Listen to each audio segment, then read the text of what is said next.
سلام، خوش اومدید به لوکتو. عیدتون مبارک.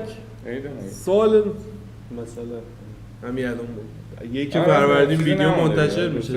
الان که ویدیو منتشر شده هنوز عید نیست. ما خوشحالیم که اولین کسایی هستیم که بهتون عید رو تبریک میگیم، مخصوصا کسی که قطعا نشسته داریم ویدیو رو نگاه میکنه. واقعا یه نفر ممکنه مثلا واقعا یک فروردین سال تبدیل میشه بیاد اولین کاری که میکنه دیدیم باشه. نه اولین فکر کنم اصلا اولین آدمایی که سال جدید میبینه مثلا اگه شما هستید کامنت بذارید بچه‌ها ما واقعا بهتون دلداری میدیم.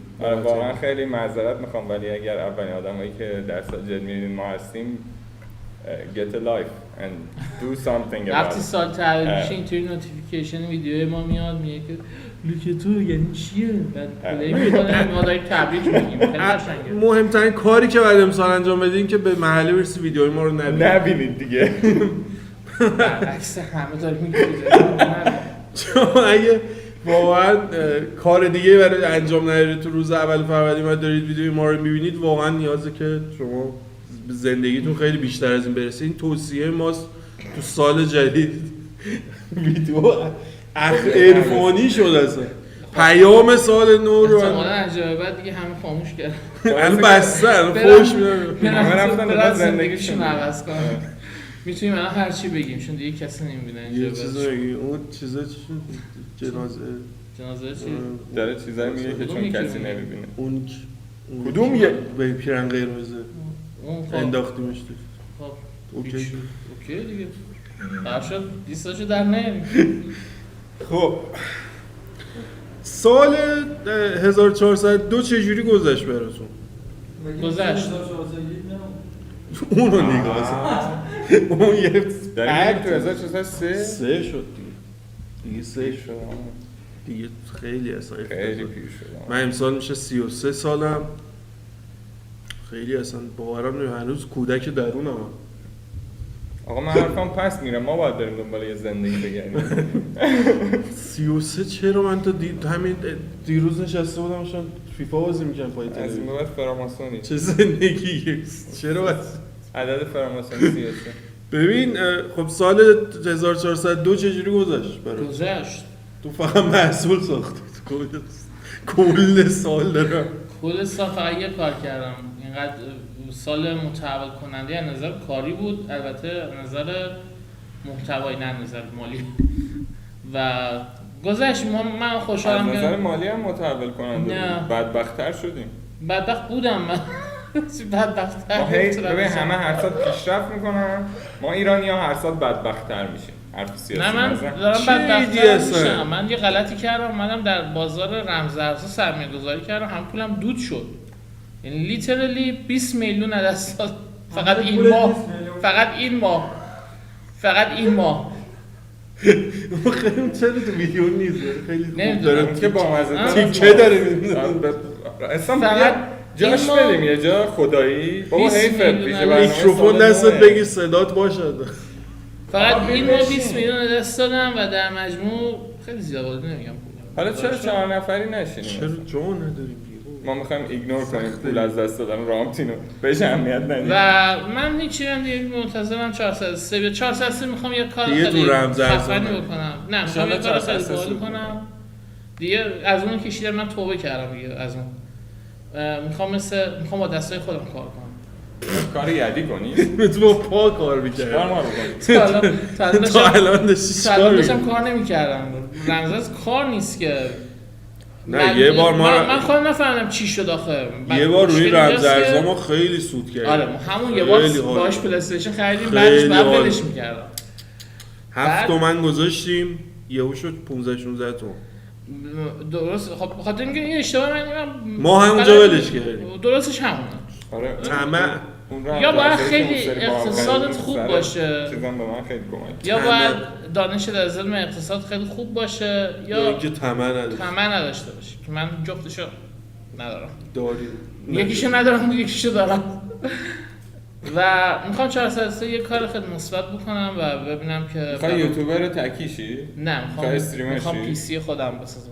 خب اوه من پی سی خودم بسازم، میخوام خودم ببندمش. آره میخوام آره میخوام مثل کلیل میخوام مثل هنری کویل خودم بگیرم و خودم بسازم و اگه هم بچهای خوبی باشن بینندگان عزیز ولاگش هم میذارم توی لینک تو. اوکی. جالبه. فقط مثل هنری کویل چیز نپوش. چی؟ من ندیدم همین دیگه دیجیتال. عربگیر رو پوش. عربگیر میتونی بپوشی. پول پیسی رو در میاد اما ویدیو دادم. آره میتونه در بیاد. امیدوارم در بیاد. میتونه یعنی یوتیوب اگه این مثل قابلیت پیسی داره که ارزون نیست پول- پول در بیاد. زندگیامون درات ولی فعلا یه چیزی در نمیاد. پی سی قرار نیست اصلا ارزون باشه، تازه مانیتور موسی کیبوردش هم هست، واسه هم بهتره که اون ویدیو خیلی ویو بگیره و پولش در بیاد. آفرین. من 402 فقط پای لپتاپ بودم، چشم یه 2 درجه ضعیف‌تر شد، کمرم خمیده‌تر شد، کرونا ویروس گرفتم بالاخره، صدام از بین رفت. اینو اونو داریم، اونو همه دیدن. روی ها اونجوری عفونت کرد که فیزیکی نمیتونستم بشینم دیگه، ولی شیمیایی مرده بودم. از نظر روانی هنوز روحیه داشتم. اینا هیچ اتفاق خوبی به من نمیفته. نه تو چه سالی داشتی؟ نه افتضاح. تو که همش خوابی دیر بیدار میشی. خلاصه تو هم دیشب میخواستم بهش بگم نه که پلی‌استیشن تو خاموش کن بگیر بخواب صبح بیدار شی. من نبودم. موضوع اینه که میخوام، موضوع اینه که دیر با بیدار هم میشی. بیدارین. من نبودم. با هم بیدارین شما دو تا. همیشه دیر باور بیدار نمی‌کنم. میشی. عرض کنم خدمتتون که من همیشه دیر میخوابم و کم میخوابم.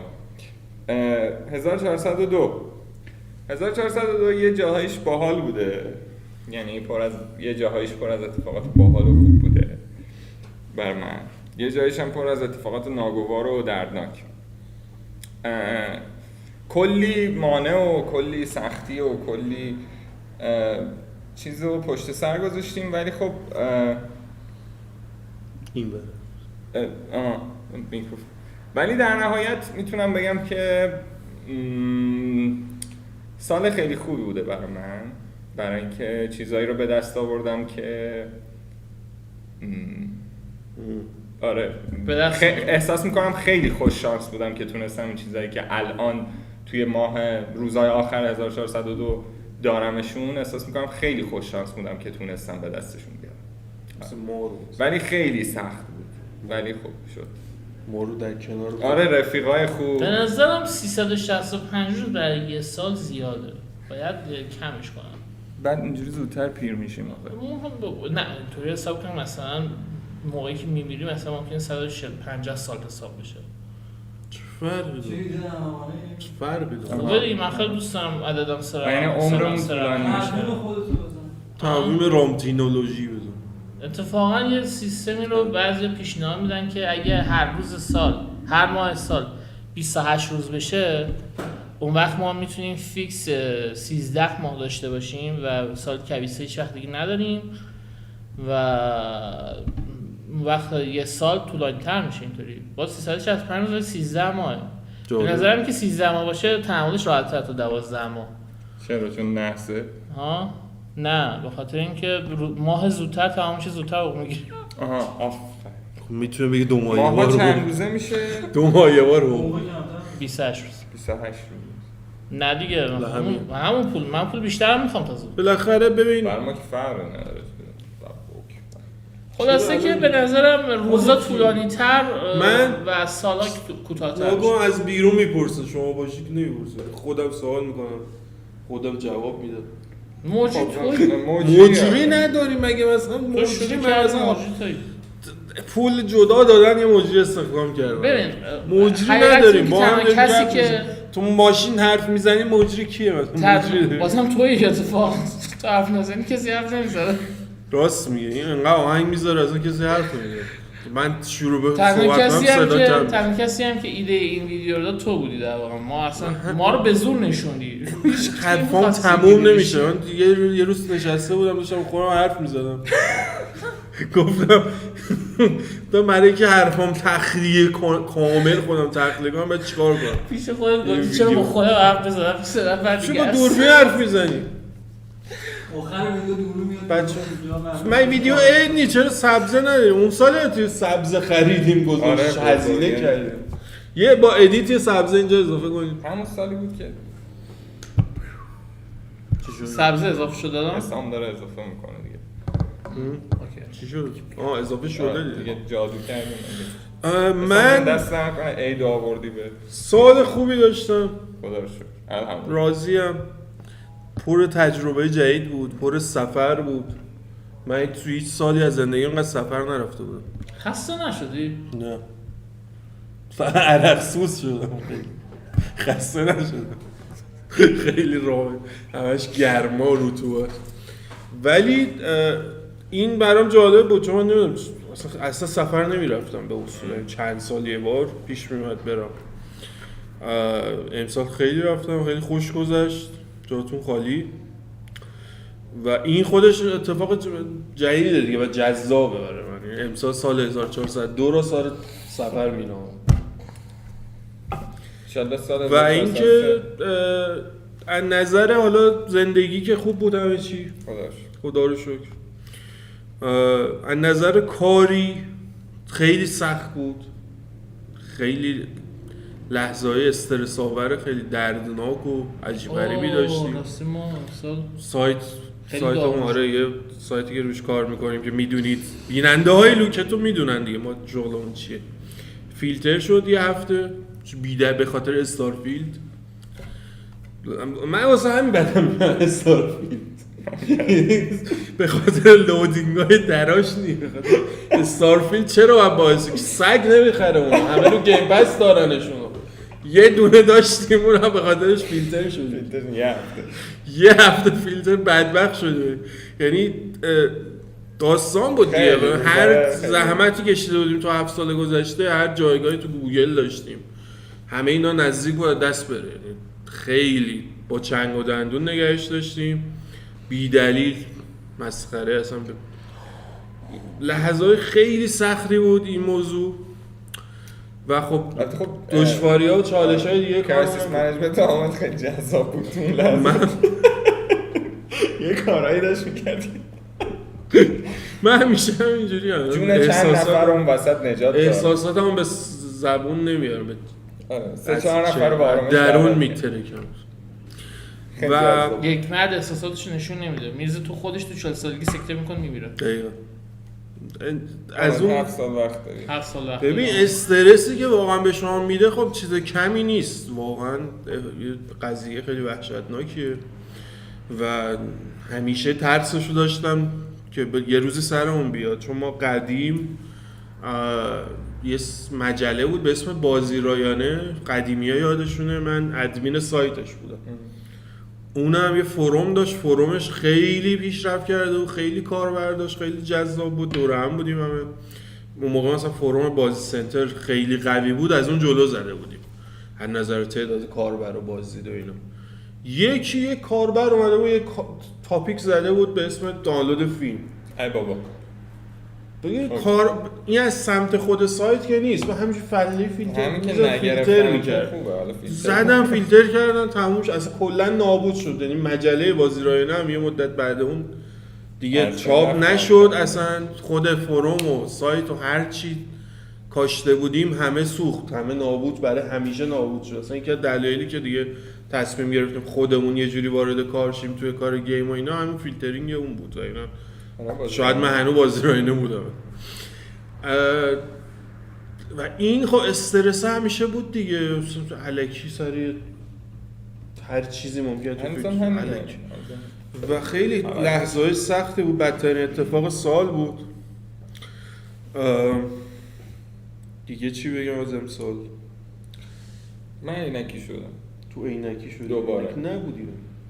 من چند سال پیش عینک نزدم بعد مثل این که دوباره مجبورم بزنم. مرسی عزیزم. خب بریم ببینیم توضیحات دقیق. سال 1403 چه اهدافی داری؟ چه غلطی که گفتم دیگه من میخوام پی سی بسازم. تنها هدفم از 1403 این که پی سی رو بسازم. بعدش چرا ازدواج رو؟ به خاطر اینکه میخوام پی سی بسازم. بعد با پی سی ازدواج. اوزن پی سی بسازم. میره بعد دو تا پی سی. میره خواستگاری مثلا من پی سی دارم. پی سی ساختم. آقای داماد چیکارم؟ پی سی دارم. من پی سی رو خودم ساختم. پی سی رو خودم ساختم. خودم رما رو زدم رو مادربرد. بعد بابای میگه چرا AMD هستی؟ چرا AMD رو انتخاب کردی؟ جواد باید به من وکیلت ببری اونجا ازت دفاع کنه. جواد باید وکیل شاهد من باشه. آره من میتونه قشنگ بحث کنه. من حساب کردم اگه پی سی به پی سی هزینه‌اش زیاد دیگه. وقت جا واسه ازدواج نمیمونه. چون تازه بعدش میخوام با پی سی کار کنم. وقت واسه زن نمونه، واسه همسرگرام نمونه. در نتیجه متاسفم ولی من پی سی بعدن میبینه ویدیو تو همسرت این میمونه این ویدیو آمده این ویدیو چند سال دیگه کران نگه داری. مثلا بچه به دنیا اومده، بچه بزرگ شده داره ویدیوهای قدیمی باباش رو میبینه، بعد میگه بچه میدونی که پیسی من میتونستم زودتر به دنیا بیام، من میتونستم زندگی بهتری داشته باشم یعنی اگه بابام پیسی نبود. بابا یعنی تو پیسی رو به ما ترجیح دادی؟ میگم بله. آره پسر گلم دیپ کول LS پیسی رو به اختیار خودم بستم ولی توی اتفاق بود. اسم بچه رو میذارم دیپ کول، اسم اگه دختر باشه اسمشو میذارم کولر مستر. واقعا من پی سی پلیر بودم. من راستش رو بخوام من قبل اینکه پلی استیشن 4 بگیرم پی سی پلیر بودم. یادم اول پی سی که بستم 18 سالم بود که خودم بستم سیستمشو یعنی قطعاتشو و باش دیدم میتونم کرایسیس رو مثلا بازی کنم. اون موقع گفتم که عجب سیستم خوبی بستم و تا سالا فقط پی سی بازی میکردم. بعدش دیگه ولش کردم و تا پی اس. ولی الان میخوام برگردم به ریشا. من اینا به چشم این میمونم که دارم برمیگردم به ریشای خودم. پی سی پلیر کار با ماوس و کیبورد بیشتر دوست دارم. تو هدفت چیه؟ که تا تای ویدیو هرچیم بپرسه میگه پی سی. من یکی پی سی یکی اینکه فیلمامو از بیشتر 280 تا فیلم ببینم. فیلمایی که من پیشنهاد نمیبینی بعد میشه میبینم اونم میبینم. باش راستش من می‌خواستم گیم آواردز بگیرم ولی چی بگیری؟ گیم آواردز. آها جدی میگم. فکرم یه لحظه مثلا تو ذهنم این بود واسه یه دستگاهی به اسم گیم آواردز بخره مثلا. نه نتونست. ولی خب به این نتیجه رسیدم که حتی اگرم بخوام بگیرم خب 1403 نمیشه. تو الان 1403 بنیادم ندید چی همون نه اصلا مسئله اینه که تو دیپلم مثلا اون کاتگوری که تو باشی میگه این کاتگوری حتی شایسته دریافت لوح زرین نمیباشد هم غلطه. دیدی مثلا رفته بودیم مراسم جشنواره فجر اختتامیه جشنواره بازی ویدیو. منو میسام داشتیم موبایل بازی اونو می‌کردیم. بعد اون وسط داشتیم میخندیدیم. خیلی خنده‌دار بود. خیلی عالی بود. جالبش این بود که مثلا کاندیدا رو اعلام می‌کردن بعد مثلا 5 تا بازی کاندید جایزه مثلا بهترین یه شاخه مثلا یکی از این کاتگوری.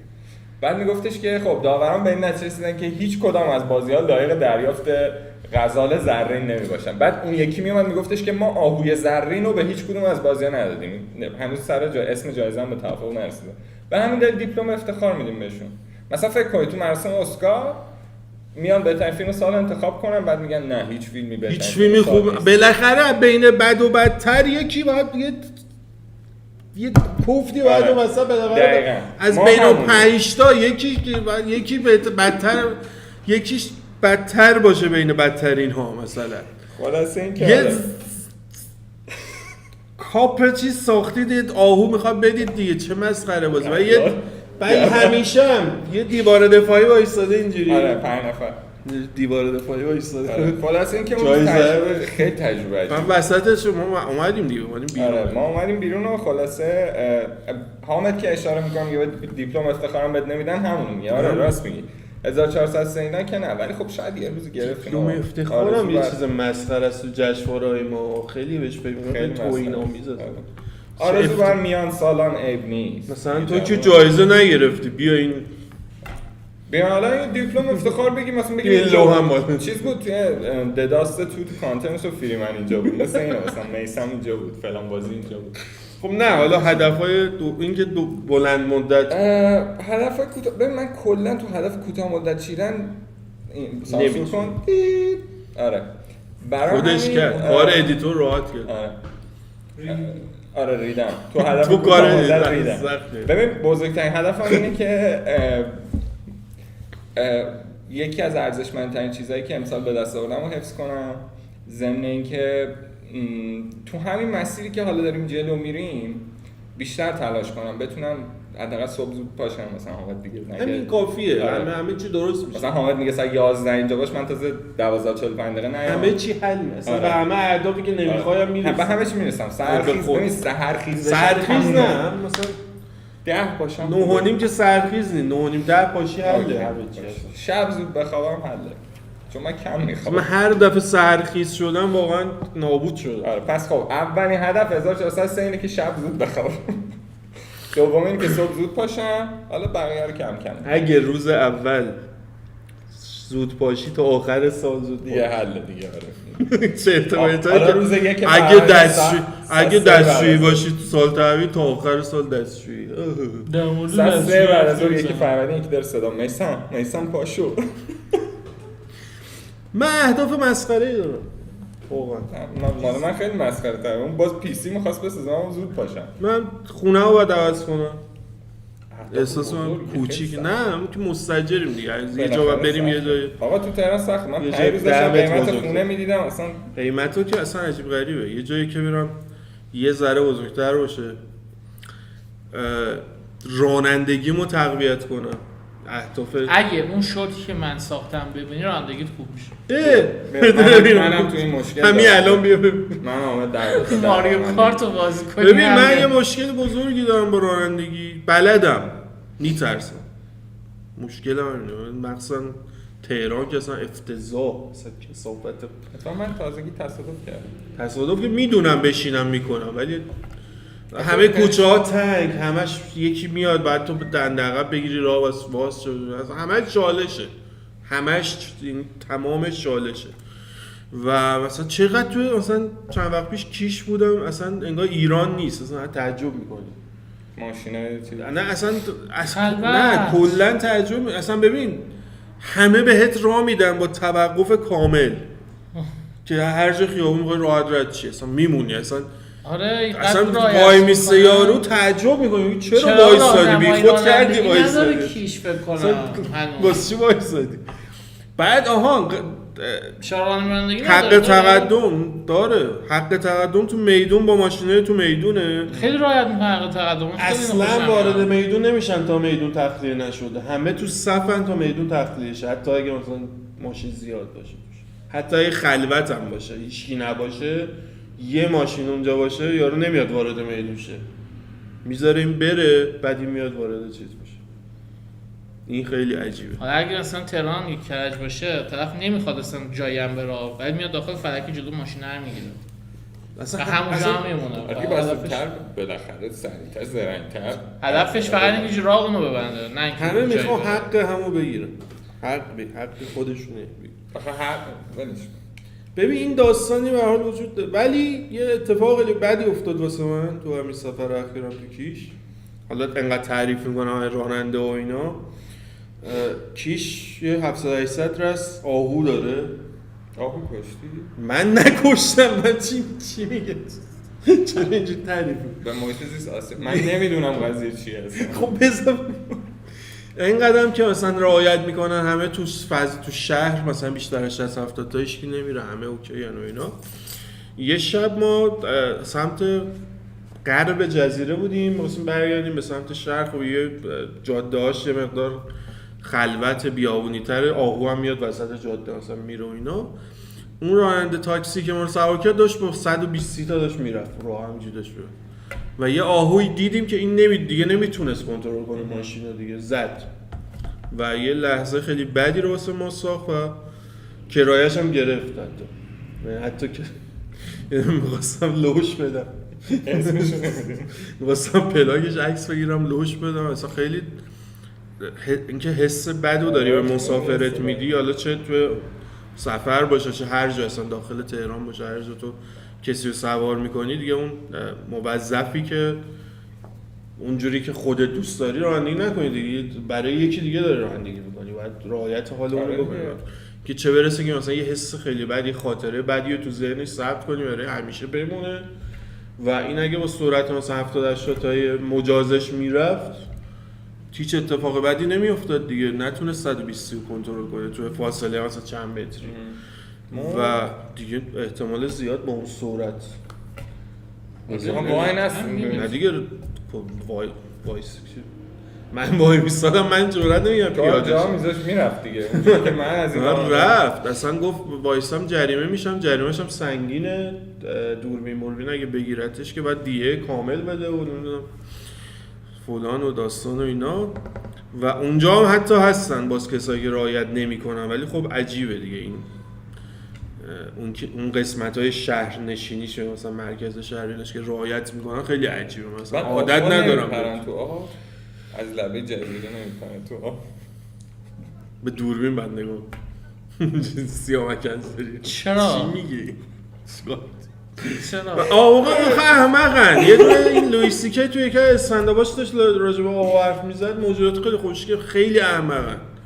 خیلی این به جای که مثلا جاده بره کنار گربه‌ها تو تهران بلدن، همه قاشون میپرن کنار راه میره. اون آقا به جای که بره کنار یه ذره میره و دوباره میاد وسط، اصلا نمیدونه چیکار داره میکنه. هول میشه بچه. چیزایی شوکه میشن. خیلی اصلا. ولی جدی میگم من همیشه بچه بودم بعد برام سوال بود که حیوانایی که تو جزیره هم چیکار میکنن؟ جزیره اینجا نمیفهم تو. چرا بپرن تو آب؟ مثلا الان یه گربه‌هایی که تو تهرانن چیکار میکنن؟ از این کوچه این برتر نمیرن. نه تهران خب دریا نداره. تو کوچه‌ن فقط. خب اون این خیلی این تو کودکی هاشه باشه. منطقش اصلا اینجا کنسرم هم صرفا زمین تخت گرایانی که مثلا نه مثلا زمین تخته مثلا میپره میگه پایین 800 لبش تا چی اینقدر گفتی؟ پریدن که دیگه تو چکام 800 تا هست. این مسئله این آخه جواب درستی. اینجوری نیست که توی ارتفاعی باشی دره باشه. آخه بابا ببین بپرن اگه تو پایین. یه گله گوسفند داشته باشی بعد یکیشون از دره بعد بپره شعورش پایین میرسه و همه بره- احمقا میپرن بره پایین. دم ساحل میبینه که آب آروم آروم عمق میبینه پیدا ارتفاع میکنه دیگه. نمیپره نمیره دیگه. همه چی کجا هست ما اونجا بپره؟ کنارش. چرا باید دریا؟ خیلی جدی یه فرقی که بین- بچه‌ها خیلی جدی گرفتن متاسفم. یه فرق هست که بین حیوان و انسان هست، همینه دیگه. انسان کنجکاوه که بره ببینه جلوتر چی هست. حیوانی همچین حسی نداره، حس کنجکاوی نداره حیوان. حالا یه سری از حیونا مثل گربه چرا یکمی پیشرفت اونا هم نه بابا ولی- گربه‌های تو کوچه اصلا کوچه این برتر نمیرن. اونا فهمیدن نباید برن، اونا ترسیدن. فقط تو همون کوچه. ولی اونا تریتوری دارن. حس اینتویشن بیشتر تو اونه. واسه ما حس کنجکاویه، حس اکتشاف، حس سنس آف دیسکاوریه، ولی واسه اونا حس اینتویشن حساب میشه. واسه همینه که ما از این کارا میکنیم، میریم یه بار خودت بزن. خودمون رو میندازیم از دره پایین ببینیم چی میشه. چرا باید بندازیم پایین؟ یه ویدئویی هست یه یارو ایرانی فکر کنم کانادا زندگی میکنه، بعد میاد پروژه‌های علمی برق و اینا انجام میده. اونو دیدم. که ببینه اصلا چی میشه. اون همش میخواد بدونه چی میشه، یه بلایی سر خودش میاره. نه اون میخواد ببینه چی میشه. نه بابا بلده، میدونه چی میشه. میخواد صحنه‌های خیلی کنترل شده. چون خیلی کنترل شده است. میخواد ما کار اون کارا خطرناک بلده. میکنه. میخواد ما اون کارا بلده. یه جوری نشون میده انگار برق گرفتگی نزدیک به مرگ. حالا میخوام بگم بلده. آدمه که دنبال اینه که بدونه چی میشه. ما حیوانات نیستن. حیوانات کار خطرناک نمیکنن. اگه بکنه اثر آدم هم اینجور حیوان دیگه، مغزش فقط پیشرفت کرده، یکم مغزش زیادی گنده شده. مغز انسان خیلی نسبت به حیونا گنده تر دیگه. نه مثلا خیلی من واقعا البته تشکر. حالا من با فیل- واقعا متاسفم که تو داری اول فروردین این ویدیو حالا ایدانه حساب ما رو کن داری فیل. می‌بینی. فیل اتفاقا نه تنها یکی از باهوش‌ترین حیوانات توی طبیعته، یکی از قدرتمندتریناشون هم هست که میگن حتی سلطان جنگل در واقع فیل باید باشه، چون در هر نبرد تک به تکی هر بابا راست میگه. فیل یکی از چیه هر نبرد؟ بابا داره. میره مدرسه حافظه بعد داره، به میگه شدت اولی چیکار کینه‌ایه. کردی؟ میگه این داشته در ویدیو مورد فیل راجع یاد گرفته. فیل قوی تره یا شیر. در هر دوئلی فیل نسبت به تمام حیوانات روی خشکی برنده است عملاً، به خاطر اینکه خیلی قوی تره و خیلی باهوشه. کرگدن. اینقدر کین از کرگدن قوی تره. شوخ داری. من دیدم دوئلشونو.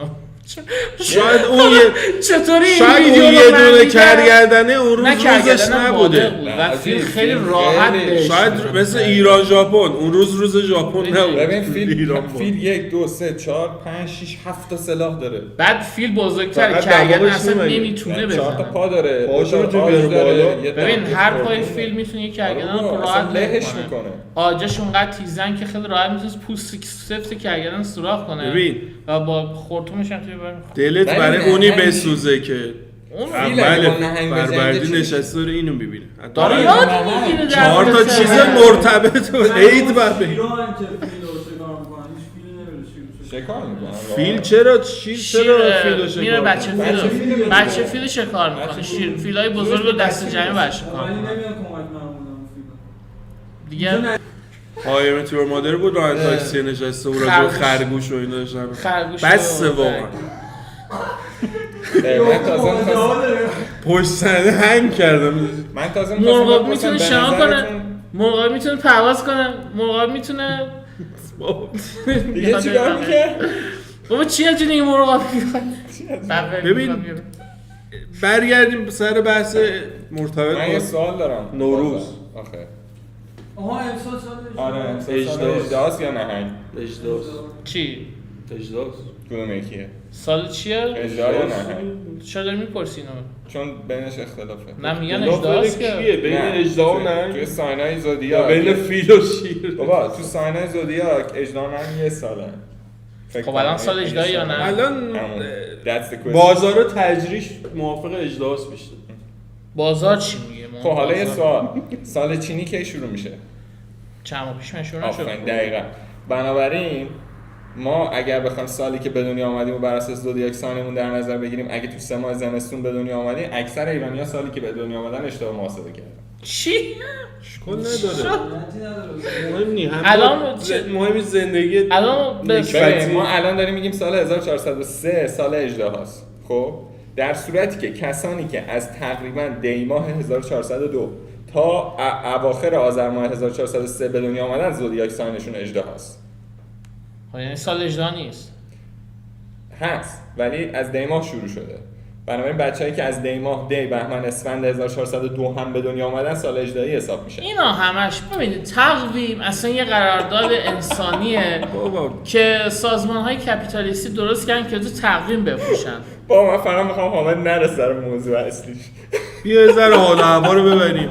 من پریشب تجریش بودم. خب انقدر شلوغه که اصلا پشیمون میشی بری.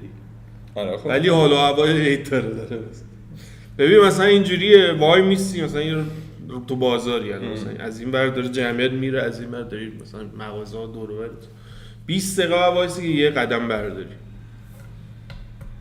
یعنی پیاده مثلا بوق داشتم میزدم که راه بره نمیره. فوش بدی. هیچکی نمیده من چرا فوشه. تنها من وایسی. یعنی خیلی شلوغ اصلا نمیدونم چجوری مردم میرم خرید. با خودمونم با بدبختی حالا 4 تا تیکه جنس خریدیم دیگه. ولی حالا هوای باز باحالیه. خوشم میاد. از اون بیشتر از چیه عید من خوشم میاد؟ از تهران خلوته. من عاشق تهرانم توی 13 روز. یعنی شهری که به دنیا اومدم توش، دوستش دارم ولی تمام سال ازش متنفرم به جز این 13 روز. یعنی این 13 روز محشره.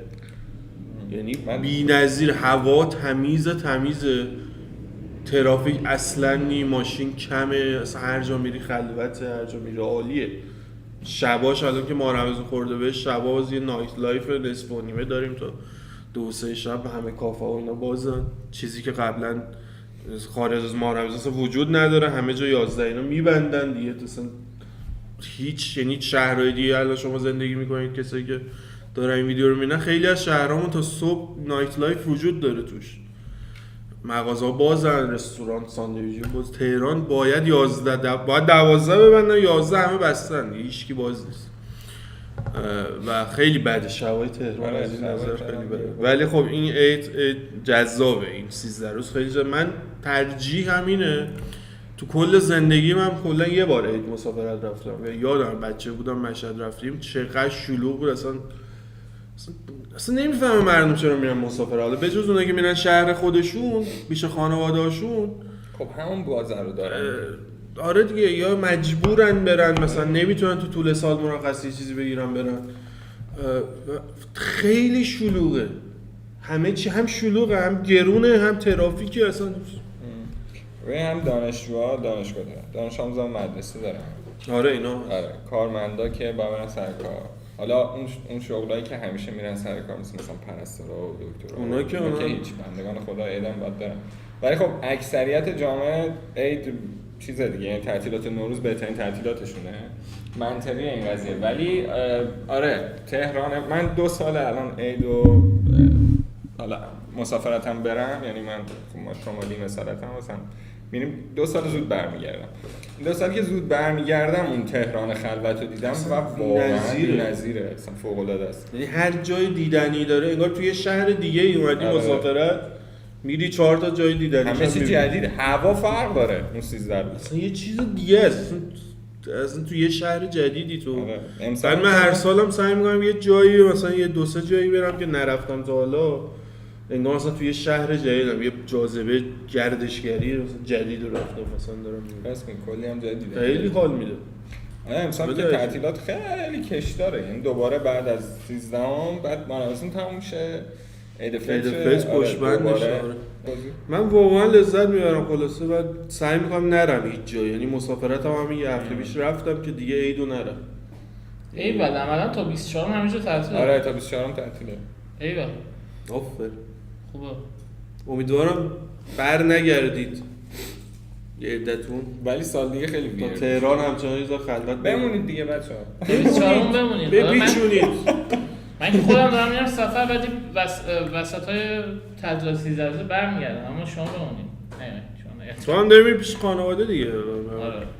تو هم میری شمال احتمالاً. جز بازه هایی که به اجبار باید برم پیش خانواده و میخوام زودتر برگردم تعطیلی تهران استفاده کنم. واقعا باید یه چند تا اصلا بتونیم اگه جمع شیم ولاگ چیزی بگیریم نشون بدیم من خواهم پارادیزو با پارادیزو الان تا 2 شب چیز دیگه باز خیلی حال میده. هدفم این دوتاست. پریشب متالیکا گذاشته بود تا 2 شب.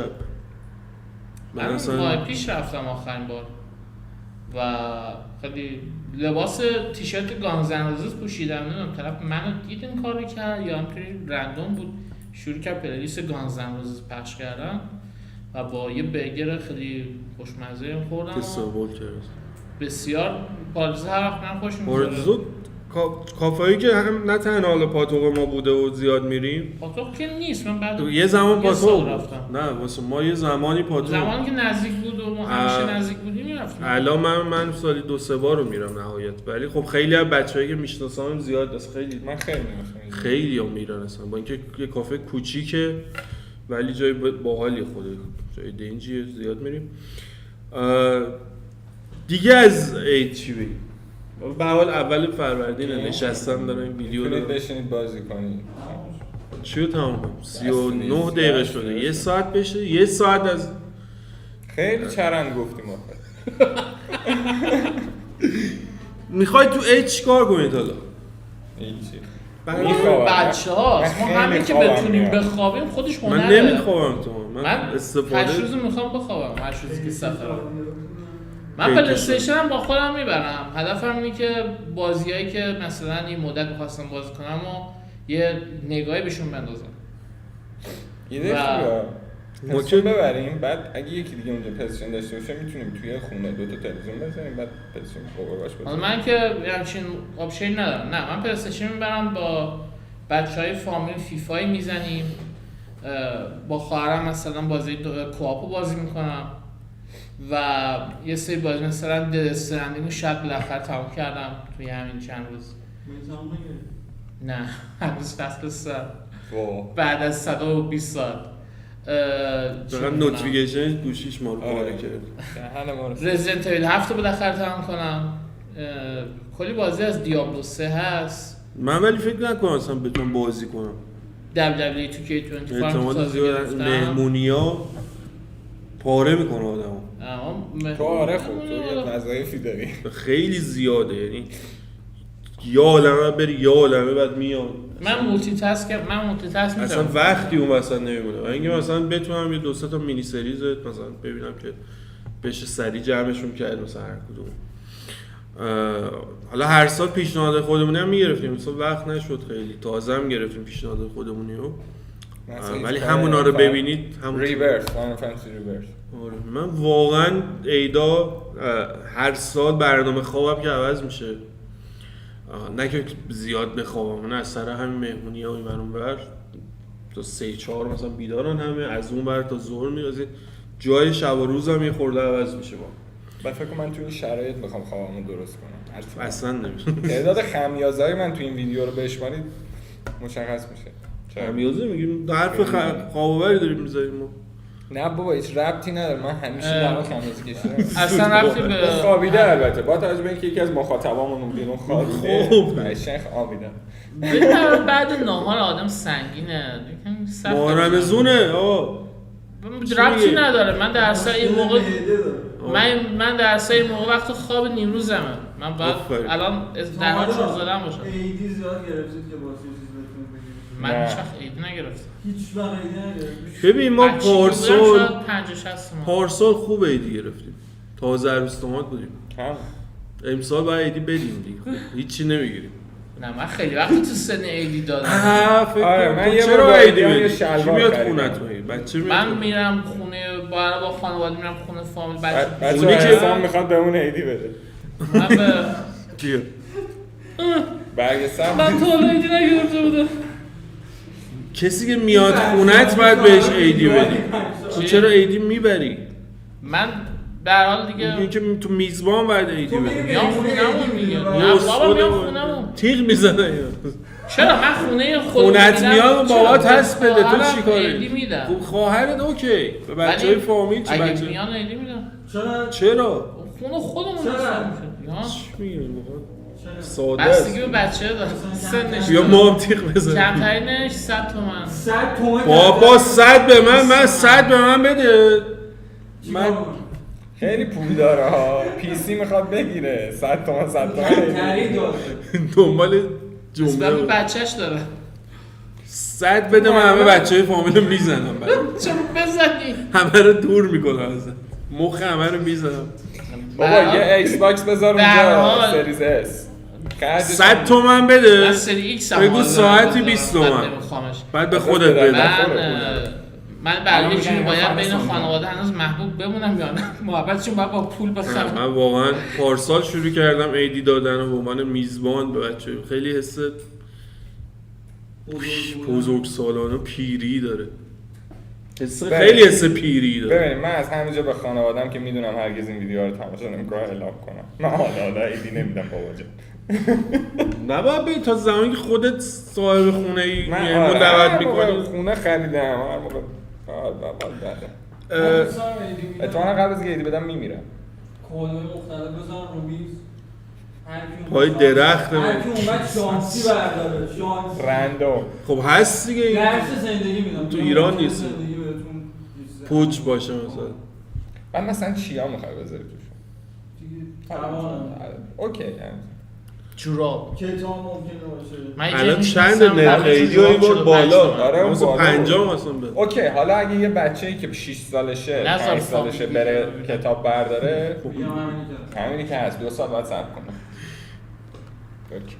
ببین ما عیدی خوشم اون موقع آمد. که میگرفتیم من و حسام هر رو میگرفتیم یه چیزی میخریدیم دیگه، یهو جمع میشد رو هم 5 تومن مثلا بعضیا خیلی میومدن میگن پاکت اینقدر مثلا باز میگن یعنی 100 تا 200 تومانی نوعه مثلا طرف 3 تا خونه داره تو تهران. مثلا یه دسته است که مثلا وا میکنین همه 100 تومانی 3 دیگه تا خونه آره. عجیبه. بابا، من مثلا الان من خانواده‌ای میشناسم که میلیونی گنده ایدی میدن مثلا عجیب غریبه و همونا به ما 50 تومن هم نمیدن. نه من یه بار تونستم ایجام به جمع خودیا کنم میدن. یه شلوار خریدم رش از یه دست فروشی بعد شلواره برام کوچیک بود چون دست فروش بود نتونستم تو خیابون بپوشمش همین چرا دست فروشی تو دست فروش هم شلوار باید بلد باشی بخری. من همین دم چارسوی یارو از شورت میفروشه. شلوار تو خونه بودا اوکی یه یارو شورت هر دفعه میخوام بخرم وسط خیابون شورتو میگیره اینجوری جلو پای من اینجوری میگم بابا خب نه منم اینجوری گرفتم جلو تو اینجوری گرفتم تو شب بود اینجوری گرفتم جلومون دیدیم نه اندازه مثلا میشه بعد آوردیم خونه دیدیم خیلی تنگه تو ببین تو این به این لاغر مرد این دیگه نه اون موقع چهار بودم. ببین من در یک الان سال الان میخوره الان به میخوره ولی خب سرمایه گذاری از زایر ایدیای گذشته تا الان قضیه ما 12 سال پیشه منو هست تا تبدیل به دستمالی چیزی شده دیگه. حال و هوای روزایی بخوایم بگیم حال و هوایی نده احساس قبلا یه حال و هوایی داشت. بچگی خیلی قشنگ‌تر شکوفه ای نیست رو درخت‌ها حتی. شکوفه میخوای یعنی فقط بهار نیست، شکوفه بدیم حل عید تقویم همون تقویمی که دولت‌ها به وجود آوردن هوا گرمه. آقا خلاصه که تقویم جلالی خیلی دقیقه. تقویم شکوفه میخواد. نه دقیقاً وقتی عید میشه بهاره. خیلی دقیقه. اصلا نمیشه با شوخی کرد. تقویم جلالی خیلی تقویم درسته. تقویم میلادی خیلی مسخره است. حالا تقویم‌های دیگه بماند. تقویم جلالی خیلی درسته اما پارسال اسفند می‌دیدی شکوفه رو درختاست میگفتی یه نسیم بهاری میاد. الان نه امسال سال مسخره بود زمستون. یه ذره به مود خودمونم ربط داره. حالا سال نوروزی هم که نیست خیلی تو جامعه. اون کار ندارم من خودم تجریش بری هست. من پامو دیگه شمال تهران نمیذارم. تجریش من بخوام برم 2 روز من فقط رفتم حسن بگیرم. من امروز بابام تو میدون ولی هست الان قصه 2 روز پیش 2 روز پیش من رفتم گوهردشت کرج. اونجا حسش هست. نه اونقدر ماشین بود که نمیتونستی ماشین تکون بخوری دادن هیچی ندیدم. و اینم نوروز کرج که البته من قرار نیست ببینم خوشبختانه از کرج میرم موقتا و هیچ سال نوروزی من نمیبینم هیچ جا به نظرم. یعنی غیر از این که تقویم عوض میشه هیچ چیزی نیست که نشون بده یک نوروزی در راهه. هیچ بس نیست.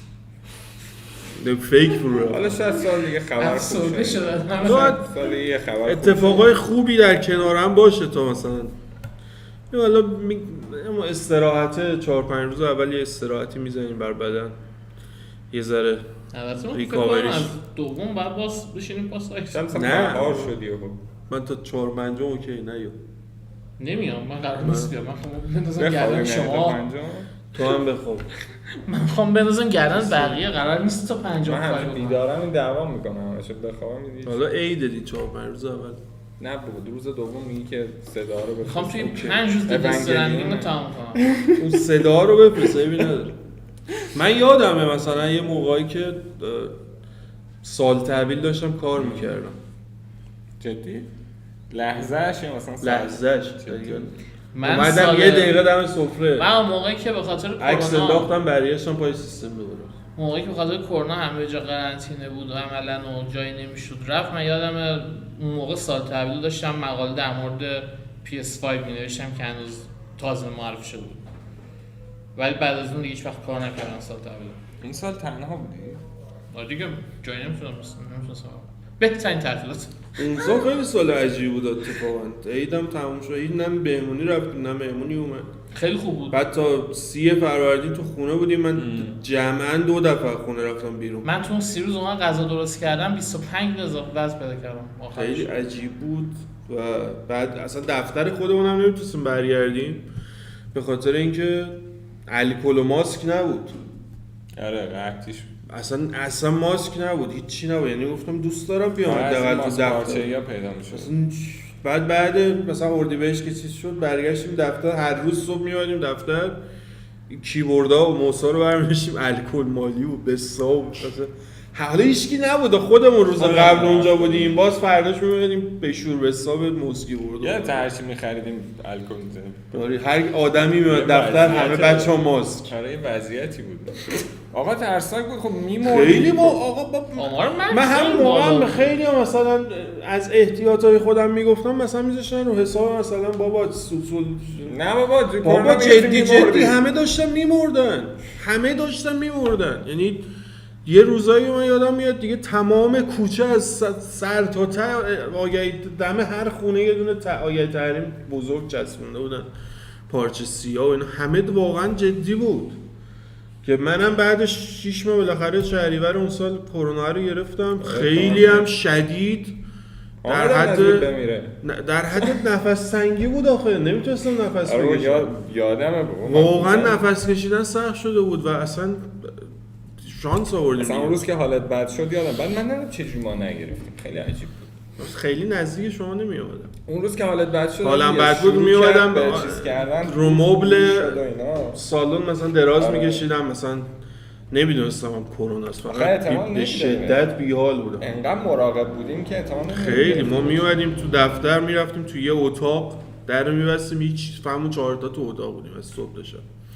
هیچ کس هم راه نمیدادیم کلا. دیگه بعضی وقتا یه سری حالا بعضی وقتا یکی میومد ماسک ولی واقعا جدی بود قضیه. سری ماسکن اینجوری به نظرم دیگه حرفی نداریم بس واقعا. سالتون مبارک 100 سال به این سالا. فیل و شیرم که اوکی فهمیدیم چی میشه. من بازم در مورد فیل حرف بزنم. خورکومش میدونستی چرا قویه؟ خیلی قویه.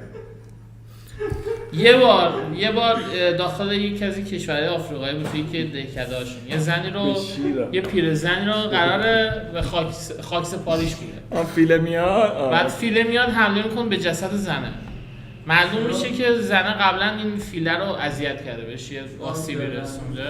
ببین حافظه حیوانات ببین مسئله اینه که حافظه اکثر حیوانات تاریخمند نیست. خب یعنی که فقط احساساتی که از ایونت ها دارن یادشون میمونه. مثلا فلانی بهش اعتماد آره ولی فیلا خیلی شبیه انسان احساساتشون یعنی تاریخمنده. اگه بهشون بدی کنی یادشون میمونه. میگن شطور کینه‌ای برام گفتن فیل کینه. شطور هم مثل این که ببین هر چی مثل که گنده‌ترن بیشتر یادشون میمونه. نه زرافه احمق. زرافه قلبش خیلی خاصه. قلبش خیلی خاصه. زرافه خوش قلبه.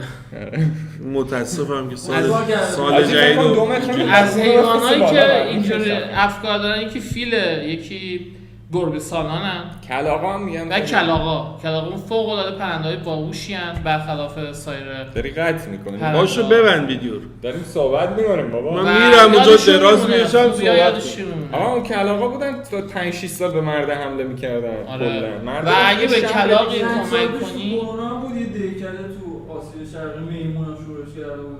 آره راست میگی این خبرش من یادم. من در مورد میمونا یه چیز دیگه هم بگم که اورانگوتانا خیلی باهوشن. اورانگوتانا خیلی باهوشن، شامپانزا خیلی باهوشن برخلاف گوریلا.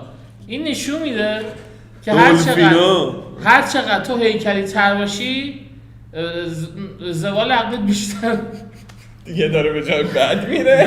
اگه خیلی جالب بدونید که شامپانزا توی بعضی مناطق جنگل‌های آفریقا حداقل راجع به اژدها حرف بزن یه ذره. در مورد اژدها حرف بزنم باش. ما یه مورد اژدها داریم دراگون که یه موجود 4 پایه با 2 تا بال گنده و گردن دراز. یه مورد داریم که به اشتباه بهش اژدها میگن در واقع وایورن که بهترین تفاوتشون تو بازی ویچر 3 دیدیم که تو با وایورن ها درگیری در واقع. وایورن ها بالشون روی دستشون 2 تا پا دارن در واقع. 2 تا پا دارن در واقع و کوچیک‌ترن خیلی کوچیک‌ترن در حد یه فیل مثلا شاید. ولی اژدهای چینی دراز. اژدهای چینی مثل مار میمونه. آره. واس ولی دست و پا دارن. بعضیاشون دارن بعضیاشون مولان اسمش اسم اژدهای تو مولان نمیدونم. کوچولوه. یادم نمیاد. وجدانش بود من وجدان نمیدونم. یادم نمیاد اسمش چی بود. دیگه چی بگم در مورد اژدها واسه مرسی از اینکه آره در فارسی این واژه ریشه در پهلوی و اوستایی داره که از کلمه ازی میاد. ازی اژدهایان باید باشه قاعدتا. یه عده میگفتن که اژدها موجود تجزیه مادر اژدها کیه؟ دنریز. بس دیگه بابا داشتم زبان شناسی مهم نیست. بس نه بعد یکی از اژدها یعنی اون موجود ترسناکی که در مثلا اساطیر ایران به اژدها لقب اژدها داده میشه یک پادشاهیه که بعد از جمشید میاد پادشاه میشه که بعدها اسمش تغییر میکنه یعنی اسمش میشه اژیدهاک که اژیدهاک میچرخه و تبدیل میشه به اژدها. وگرنه اون موجودی که حالا شبیه مارمولکه و فلس داره و از دهنش آتیش میاد بیرون در واقع اژیه. ضمن اینکه ما یک موجود دیگه هم داریم مثل اشکان که بهش میگن اشی. آره یه موجود دیگه هم داریم اسمش چلپاسه است. مارمولک خیلی بزرگه و این شبیه اژدها است یعنی فرق دارن با هم. ولی شبیه همه. فرق داره. آره بعد هر دو تا اسطوره‌این در بس دیگه بابا یارو بچه‌ها سال اول خوبی داشته فروردینه، الان دیگه سال خوبی نخواهد داشت باید. چرا با میزنه با این ویدیو اینو نگاه میکنه. ولی کسایی که تا اینجا موندن باقی موندن پیام سال برای ما تو کامنت‌ها بنویسن. خدا تبریک بگیم. تبریک گفتم. سالتون مبارک، 100 سال به این سالا، امیدوارم سال خوبی داشته باشید. دمتون گرم که ما رو تماشا کردید. خداحافظ. اول حالا الی احسن الله.